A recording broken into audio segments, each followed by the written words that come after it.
কারণ আপনি তো আপনার বইয়ের মার খাওয়ার ভয়ে এগুলো কাজ করে থাকেন। হারামজাদা, তুই তো কখনো ভালো হবি না।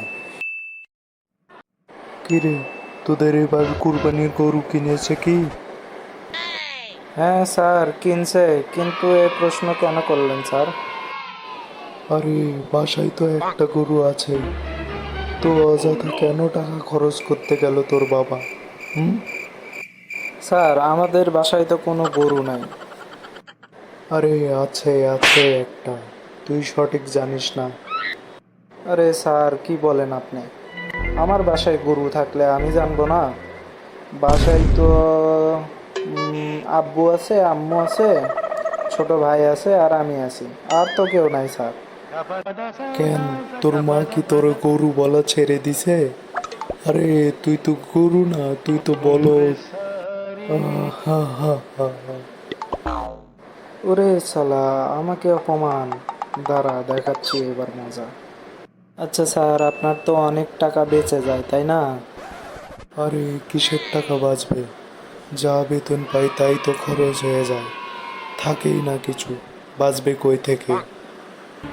স্যার, আপনার বাসায় তো ঈদে অনেক মেহমান আসে, তাই না? আপনি তো চাইলেও বাইরে যাইতে পারেন না। আরে, মেহমানের সাথে টাকা বাঁচার সম্পর্ক কি? বরং মেহমান আসলে আরো টাকা বেশি খরচ হয়। কেন, জানিস না বিষয়টা তুই? আরে, তুই কেমনে জানবি? তোর কি টাকা খরচ করতে হয় নাকি? স্যার, সম্পর্ক তো আছেই, সম্পর্ক না থাকলে বলতাম আপনারে। আচ্ছা, বল দেখি, এটার সাথে ওটার কি সম্পর্ক আছে?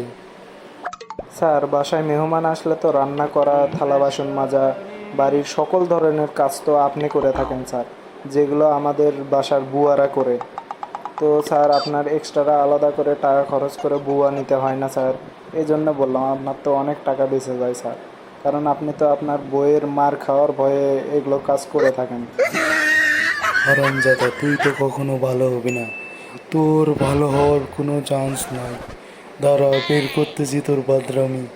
ভিডিওটা যদি তোমাদের ভালো লেগে থাকে তোমরা লাইক কমেন্ট শেয়ার অবশ্যই করবা এবং তার সাথে আমার চ্যানেলটি অবশ্যই সাবস্ক্রাইব করে রাখবা যাতে এইরকম মজার মজার ভিডিওগুলো আমি তোমাদের উপহার দিতে পারি।